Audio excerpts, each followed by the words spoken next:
Welcome to the Playbook presented by the Leaders Lab. I'm Ken Eslick, and if you're a leader or founder who wants to hire top talent, scale your business, and sell for more, you're in the right place.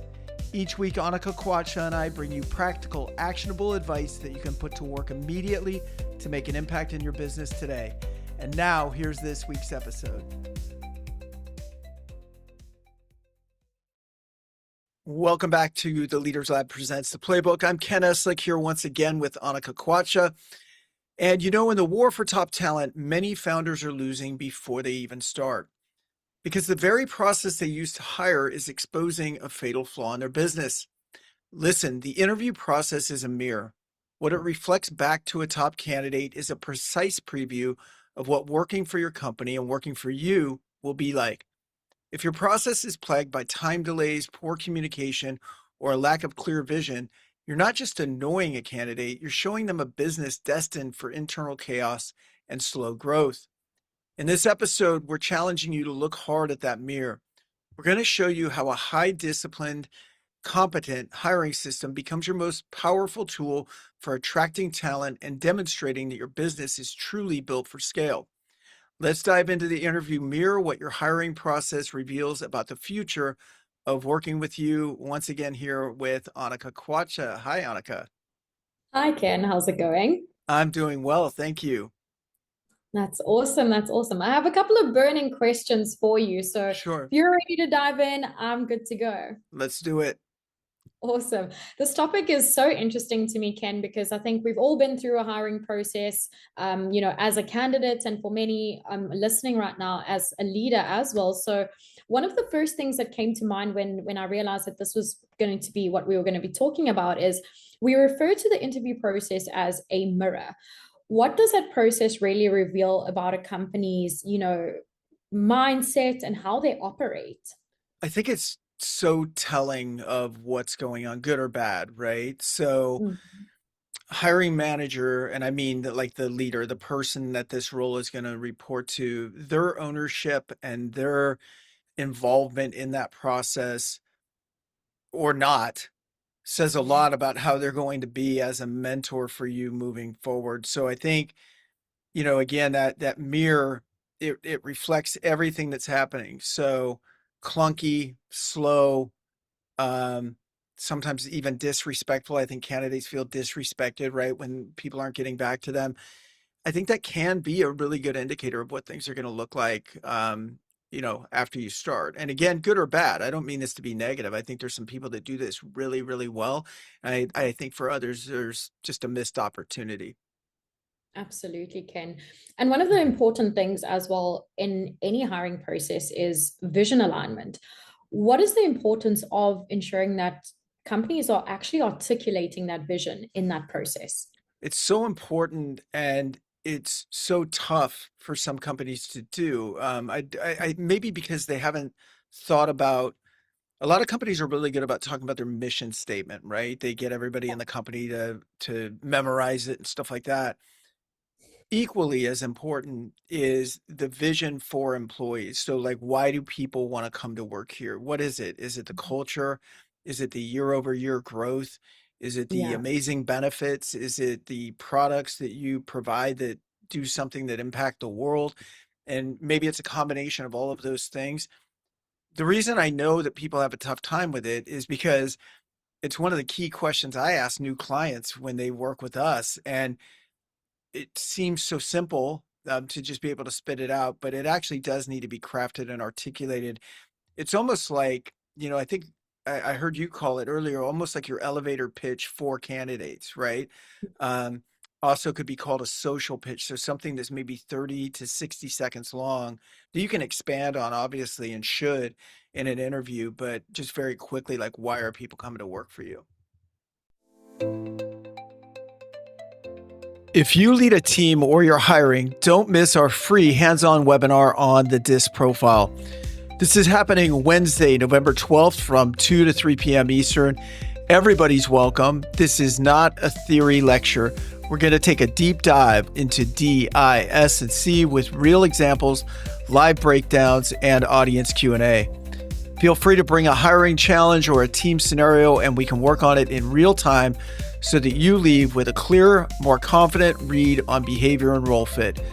It's 100% free. There are no upsells, and we will put self-assessment links in our show notes so that you can test yourself before you join.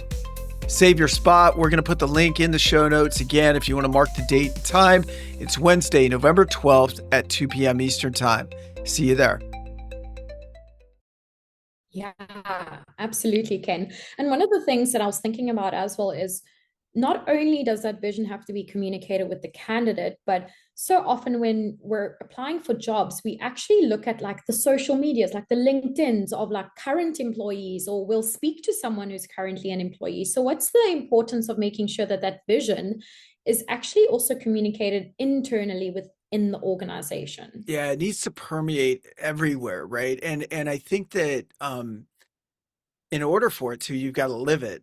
Do you know what I mean? Yeah. You've got to live it. You can't sell people on something they don't believe. You know, if I told you a bunch of great stuff about the Leaders Lab culture, and in the meantime I wasn't like walking the walk or talking the talk, and someone reached out to you individually and said, "What's it like working with the Leaders Lab?" You're not going to relay my vision Yeah. that's not being upheld, right? So Mhm. so it's really about first making sure that you're staying true to what the vision is, and then talking to your employees, branding the company that way. So Yeah. for example, if a company was, sort of selling itself to future employees as being the high growth place with a fun culture, then Mhm. their careers page should look like the high growth place with the fun culture. Yeah. Their employees should feel that it's a high growth place with a fun culture. And pretty soon you just get that across, the entire organization, which is great. Yeah, absolutely, Ken. So I'm a candidate, I'm applying for a job. What are some of the non-negotiable red flags I should be looking out for to kind of indicate that this company would be lacking in operational discipline and just wouldn't be the place for me? I think a repeated lack of respect for your time. And the reason I'm using repeated is, listen, sometimes stuff happens, right? You apply for a job, it takes them a week or even 2 weeks to, and I'm not saying that's a good thing. That's something we'll talk about, some of the ideal ways to structure your hiring system. Um, but you can give someone some grace here and there. But Yeah, if you're seeing things repeat over time, over the time of your interview process, that could be a really good indicator of what to expect after you start working for them, right? So first interview got canceled last minute. Okay, I'm gonna give them a little grace. I'm not super happy about it. I had my suit on, I was ready to go, but it happens, and then it happens again, or it took them a week to even get back to you to reschedule, right? That can be an indicator that they're not intentionally disrespecting you, I'm sure, but it is disrespectful. And what it shows is that their system just is not, internally, they just don't have the checks and balances to ensure a good candidate experience. And if that's the yeah, case, again, you've got to kind of look at the warning signs and go, well, if it's this way now, why do I think it's going to be that much differently after I've later. Yeah. committed to them, right?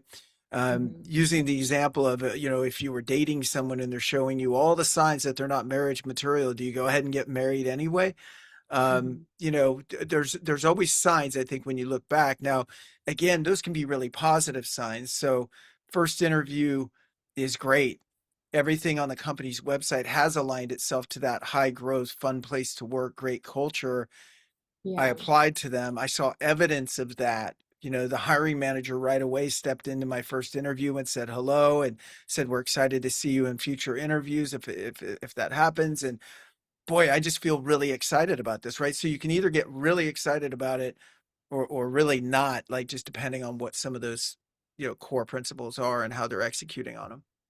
Yeah, it sounds like communication, and the timeliness of communication, time and communication seem like the Yes. two core things that that candidates are looking for in this process. Yeah. Is that correct? It's absolutely. And, it's crazy.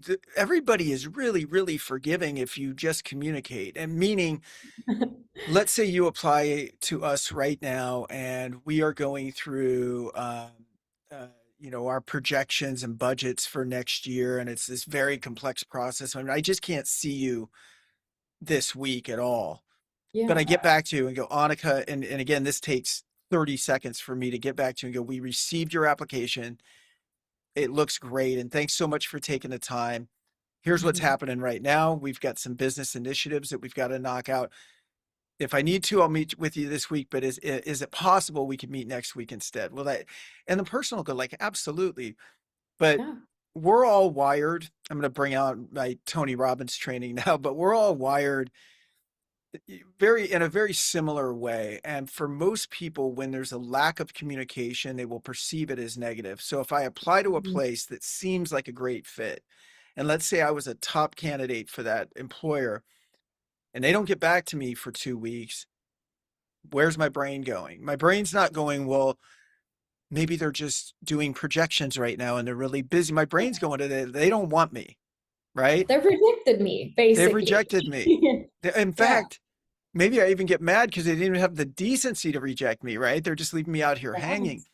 So people go through these emotional cycles when they're interviewing that always starts with hope and optimism. And then us Mhm. as hiring managers can either foster that hope and optimism and turn it into vision, or that hope and optimism quickly becomes sort of, they go through that channel of emotions where they go through, they're upset, and that Mhm. turns into fear, or not fear, anger, excuse me. So Oh, kind of upset and fearful. Oh, maybe I'm not the right one. I hope they pick me. To then they didn't even have the decency to call me, and now by the time the hiring manager or whoever's doing that HR rep or some representative from the company reaches out, they're almost tainted before the first interview, right? Like, why did it take this long? And okay, I yeah. guess I'll go in, which is not how you want to go into an interview, nor is it how you want to represent as a company for someone coming in. Yeah. I like what you said there about how it's just everyone kind of starts on this high, Yeah. and we're actually responsible for either keeping that candidate engaged and keeping them up there, or we're responsible for what happens if it doesn't go that way. Stay with us. We'll be right back after these messages. Most leaders don't build organizations, they build cages, and you can't grow if everything depends on you. Whether you're a founder scaling your company or a corporate leader running a high performance team, growth starts with people. And that's why the first pillar at the Leaders Lab is building the right team. Before you scale, before you sell, before any big initiative, you need the right leaders around you.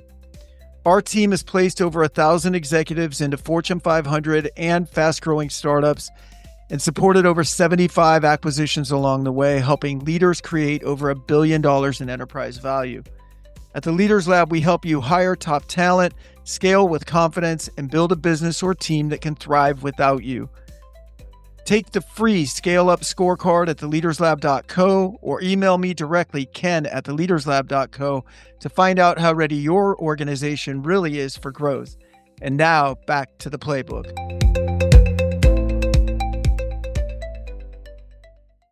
Yeah. And then, the other thing, Annika, too, is everyone right now, good or bad, through social media and stuff like that, everyone likes to talk about their experiences now, good or Oh, yeah. bad. Yeah, Oh, everybody, yeah. right? So if they had a great experience, it's like, let me shout it from the rooftops. And they're less likely to actually talk about their good experiences. They are really likely to talk about their bad experiences. So if they had a terrible, because again, now they've gone from hopeful to fearful to angry to maybe even resentful to like, I'm going to write a review about that on Glassdoor, right? Or I'm going to post on my social media about getting ghosted by a company or whatever, right? And we've seen that. I mean, anybody on LinkedIn, you've seen the ghost stories in your feeds, about candidate Oh, experiences. yeah. Yeah, you don't want to be the recipient of one of those. And some of those are, frankly, whether you agree with the approach or not, if that's what happened, that's what happened. I mean, you know what I mean? Like if as long as they're being factual, you got to kind of look in the mirror again and figure out what broke and fix it quick.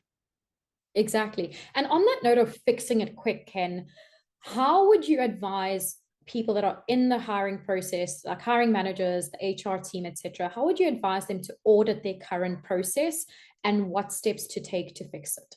It's all about Well, of course, the process itself is important, like how many interviews and who those are Yeah. with, right? And those are going to be a little bit different for each company. We could talk about a general outline of those, but the one universal for everybody is communication and knowing the KPIs. Most people don't measure their hiring process in like KPI terms, right? When we hear KPIs, we think about sales or operations or delivery or, that kind of thing. But you should have KPIs around your hiring process. So what is the average length of time? And if you're listening to this, you probably don't know the answer to this question, but you should find out, and it's easy to find out. So what's the average length of time that it takes us to contact someone after they've applied to us? That's an important question to know, right? Mhm. That directly reflects the candidate experience. To me, that should happen within 3 days, not within 2 or 3 weeks. Three Um, days. yeah, within 3 days. It really shouldn't be that hard. Now, that communication can sometimes be automated. If it's a rejection because a job required a certain degree or a skill set or whatever, and they didn't have it, then fine, let them know. Like, hey, thanks for applying. Please keep an eye on our job postings. This one wasn't particularly the right match, or whatever that Yeah. message is going to say. But getting back to them, but for the ones that didn't get caught in the auto rejection or that kind of thing, someone should be back to them within 3 days. Now, getting back to them doesn't mean interviewing them within 3 days. That doesn't always work with people's schedules. What I'm saying is text message, email, whatever. And to me, along the hiring process, especially at the beginning, 3 days is what I like. Once they're in the process, it's a little bit different because you have a dialogue established with them, and it might be like, hey, we're trying to coordinate with this VP. He or she is traveling right now, and it's Friday right now. We're going to get back to you at the end of next week with some proposed times, something like that. And then Yeah. and this would be some of the action points for the leaders here, is taking every candidate that you have in process, and you can make this as simple as like a Google sheet. A lot of Mhm. people are involved in complex HR systems, and they're like, I don't know where all this data is. And it's like, just Yeah. create your own, right? Here are all the candidates that we're talking to right now. Here's the date we first connected with them. Here's the last contact we had. And then just do a conditional format on that spreadsheet that says like anybody that hasn't been contacted in 3 days, 5 days, something like that, Mhm. turns red or bubbles to the top or does whatever. And it's all about communication. People are really, really, really understanding, I found, if they're being communicated with, and Yeah. really not understanding at all if they're not being communicated with, because again, their human emotion takes over.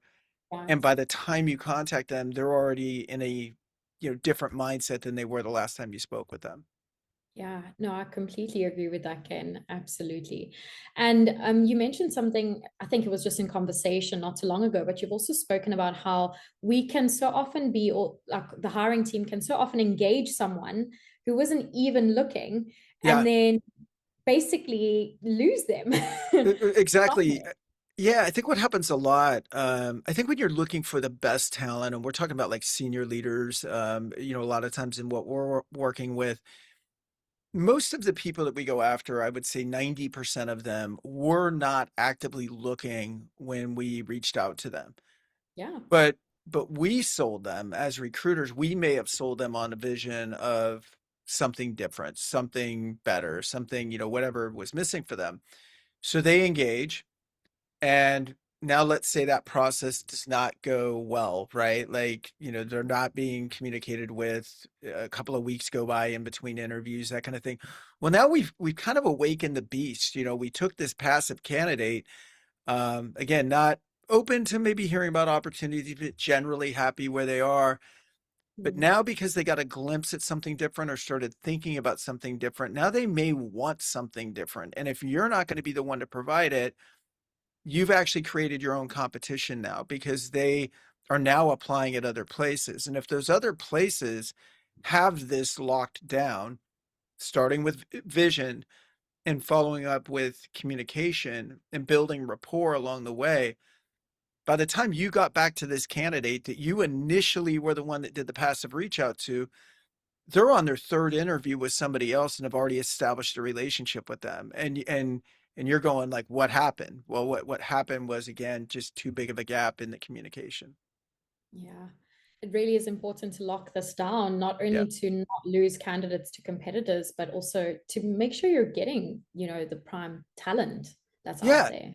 You want to make sure you're getting them. You want to make sure that that experience the whole time. So when you think about it, Annika, and I'll tell you what I see the best leaders doing. So let's say you're a general manager of a city or a VP of a city, and so ultimately you're uh, you know the hiring manager, right? The ultimate hiring manager. There might be a level of approval above you, but it's your team, and you're going to own that hire essentially.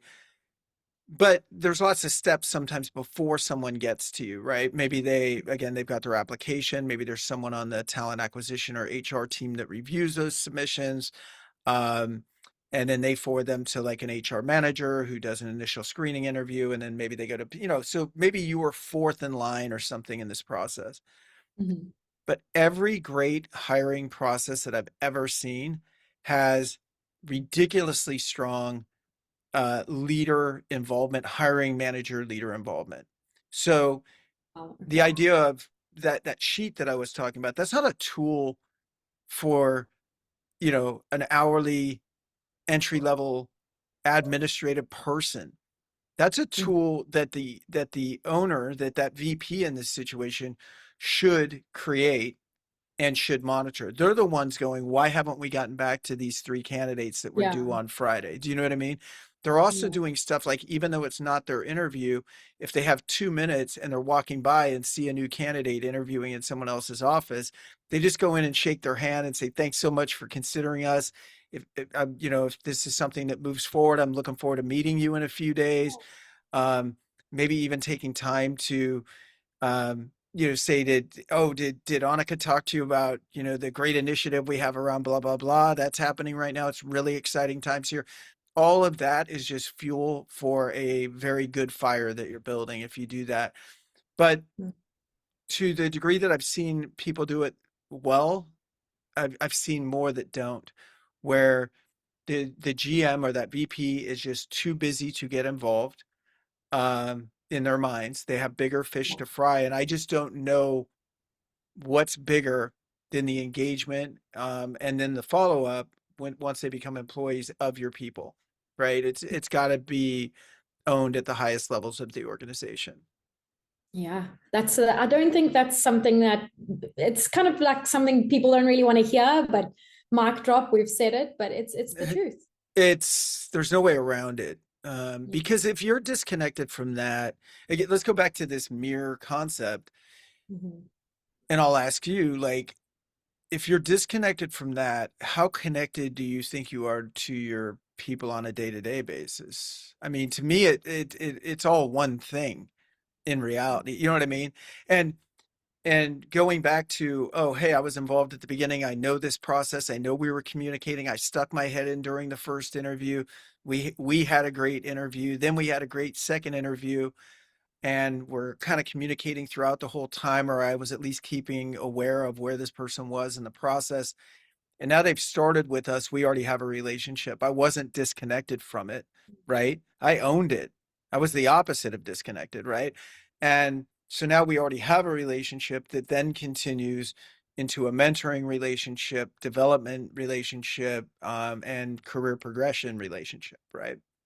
Yeah, absolutely. Ken, thank you so much for all the insights that you've Of shared today. course. It was a really, really cool and engaging conversation.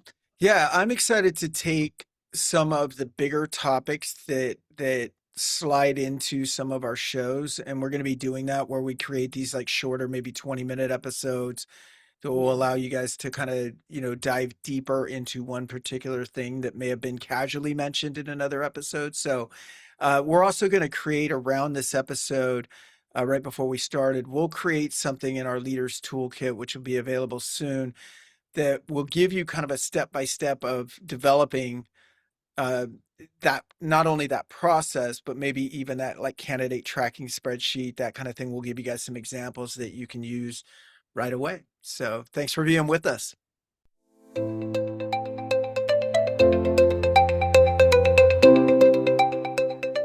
That's it for this episode of The Playbook by the Leaders Lab. Thanks for spending some time with us. We'd love it if you would subscribe, share the show, and leave a quick rating and review. Your feedback helps us grow and it helps more leaders and founders join the conversation.